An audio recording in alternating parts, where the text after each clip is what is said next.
સમાચારમાં આગળ વધીએ તો બાંગ્લાદેશમાં હિન્દુઓના હુમલા માટે વિદેશ નીતિ જવાબદાર હોવાનો કોંગ્રેસનો દાવો છે।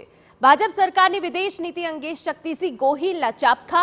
ભારતના બંધારણ મુજબ વિદેશમાં દખલગીરી ન કરવી જોઈએ। ભારત સરકારે શેખ હસીનાને શરણ આપવાની ભૂલ કરી। હસીનાને શરણ આપવાના કારણે બાંગ્લાદેશમાં હિન્દુઓ પર હુમલા થયા હોવાનો આરોપ લગાવ્યો।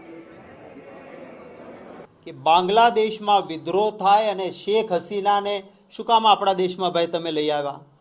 तमने शेख हसीना गमे छे अने भारत में रहेलो मुसलमान भाई छे, आपणो भारतीय छे, देशभक्त छे, ए तमने गमतो नथी।